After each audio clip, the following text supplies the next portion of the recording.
सुरुवातीला एक मोठी बातमी सांगतेय, एकनाथ शिंदेंनी मीनाक्षी शिंदेंना फोन करून त्यांची मनधरणी करण्याचा प्रयत्न केलेला आहे। काल पक्षविरोधी कृत्य केल्यामुळे मनोरमा नगर इथल्या विक्रांत वायचळ यांची पक्षातून हकालपट्टी केल्यानंतर मीनाक्षी शिंदे नाराज झाले होते आणि त्यांनी सुद्धा आपला जिल्हा महिला संघटन पदाचा राजीनामा दिला होता।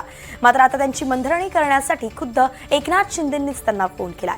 विक्रांत वायचळ हा मीनाक्षी शिंदे यांचा अगदी निकटवर्तीय कार्यकर्ता मानला जातो आणि त्यामुळे कार्यकर्त्यांवरती केले गेलेल्याच कारवाईमुळे मीनाक्षी शिंदे यांनी महिला जिल्हा संघटक पदाचा राजीनामा दिला होता। रिजवान शेख आपले प्रतिनिधी आपल्या सोबत जोडले गेलेत। रिजवान, अगदी बऱ्याच दिवसानंतर पहिल्यांदाच पाहिले की कार्यकर्त्यासाठी पदाधिकाऱ्यांना आपलाही पदाचा राजीनामा दिलेला आहे। नेमकं हे सगळं काय घडलं होतं आणि का त्या कार्यकर्त्यालाही काढण्यात आलं होतं?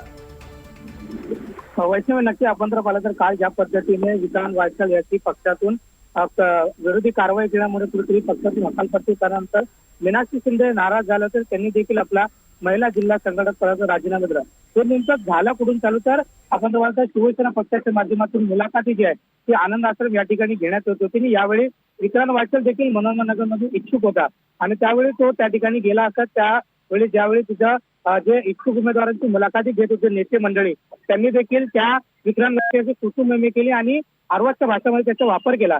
त्यामुळे कुठेतरी पक्षविरोधी कारवाईचा त्याच्यावरती ठपका ठेवण्यात आला आणि त्यामुळे विक्रांत वायचळची जी आहे ती हकालपट्टी केल्यानंतर मीनाक्षी शिंदेने देखील तात्काळ आपला जिल्हा महिला संघटक पदाचा राजीनामा दिला आणि त्यामुळे आज स्वतः राज्याचे उपमुख्यमंत्री एकनाथ शिंदे यांनी देखील मीनाक्षी शिंदे यांना फोन करून जे आहे त्यांची मनधरणा करण्याचा प्रयत्न केला। कारण मीनाक्षी शिंदे हा शिवसेना पक्षामध्ये मोठा चेहरा आहे, अनेक पदाधिकारी त्यांना मानणारा वर्ग मोठ्या प्रमाणात आहे आणि महापौर देखील झालेले आहे। त्यामुळे एक चेहरा जर आपल्या पक्षातून राजीनामा देत असेल तर कुठेतरी मोठा धक्का जो शिवसेना बसेल। त्यामुळे कुठेतरी राज्याचे उपमुख्यमंत्री एकनाथ शिंदे यांनी फोन करून जे आहे ते मीनाक्षी शिंदे यांची मनधरणा करण्याचा प्रयत्न केलेला आहे। वैष्णवी, धन्यवाद रिजवान, अगदी सविस्तर या संपूर्ण प्रकरणाबद्दल आपण अपडेट दिलेली आहे।